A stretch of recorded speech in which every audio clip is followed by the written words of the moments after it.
Hey, everybody. Whoa. Hey, it's Benj Minks, the garden guy here. Got the hose here and I'm watering these here plants. I just put in this landscape. Let me show you the whole thing.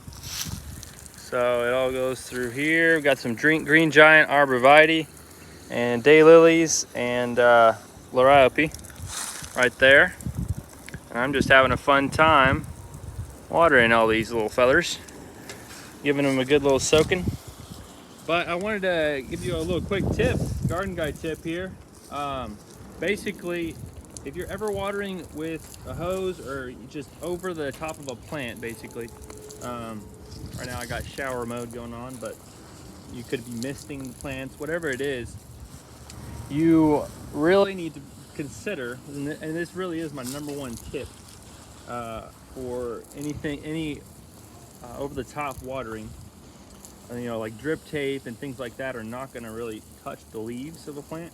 But anything that's going to touch the leaves of a plant, you want to make sure it's the right time of day. Now, middle of the day is okay. Like right now, it's the middle of the day, and I have to water these because it's hot, and well, it's going to be hot, and I need to make sure that they're set in nicely. So I would water anytime you put a plant in. For sure, water it. For sure, water it, even if it's in the middle of the day. But here's my number one tip. You ready for this? Ding, ding, ding, ding. I would say water plants in the morning. If sorry, I'm going slow because haven't said this before, but basically, if you're watering plants in the morning, that's best for plants that are prone to fungal issues because fungi are fun guys, and they basically grow the best in moist conditions. Um, oh, got a kink in the hose. So yeah, they grow the best in moist conditions, and we don't want that for our plantage because especially whenever fungal issues that would get on the leaves, that's no good. So the first plant that comes to mind in that category would be raspberries. But also even like strawberries, if it's too wet, it also makes an environment for slugs. So basically, the bottom line is you don't want the leaves of a plant usually to be wet because it really just creates an environment for that kind of stuff to happen. Too much of something, too much fungi.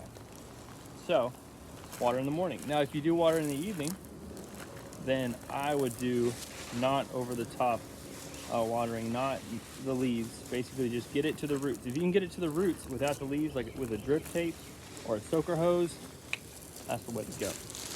But yeah, that's the tippage for you. Also, just an extra little added bonus. Watch out. Oh, isn't that cool? Look how it just changes the color. Yeah, the colors start popping out.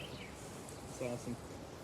So yeah, the extra added bonus is I would say the best is not city water because man, they're pumping that stuff with chlorine, and thankfully it's not deadly.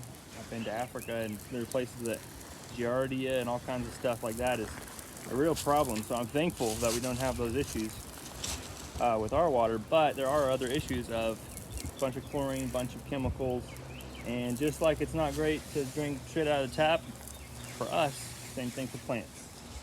So if you're able to, the best thing, if the only excess you have is city water, then the best thing would be to put it in a bucket and put an aerator in there, like a bubble maker, like for what's it called, a fish tank, and then just let it aerate them, and it'll get most of the chlorine out. Now you could also do, you could just leave it out in the open and stir it every once in a while, and eventually the chlorine will pop out of there. So that's one way to get that out of there for you. Also, you could catch rainwater, which is way better. As you know, up there in the clouds, see the clouds? They're up there. Um, that kind of stuff, the clouds collect nitrogen and other minerals with dust that flies around. So, have you ever noticed that like, whenever you water your plants, or sorry, whenever it rains, that water just makes everything just blow up, just because it has vital nutrients in it. And we probably haven't even discovered, science hasn't discovered exactly what's in rainwater, but it's God's way of watering things, so it's the way to go. So I would say rainwater is epic. Also well water, spring water. Those two have minerals. See, that's what we're lacking. Our diets are lacking minerals, folks. We are lacking the mineral aspect of life because, man, we have drained our soils. We have basically stripped them bare of the minerals by tilling. But y'all, if we can start doing more no-dig gardens, more gardens that are geared towards building soil and feeding the soil and fostering soil life, that's the way to go. So, anyways, didn't mean to go on that rant, but you guys are awesome. Thanks for watching. Sorry it's a little windy. I'm just here on my phone. Had the thought and thought I'd bless you guys with that. I hope it is a blessing. Because it has been a blessing for me. You'll avoid some hurdles of watering. So yeah, morning is best for any plants that if you're gonna water over top of a plant. All right, catch you later, folks. Blessings. See you later.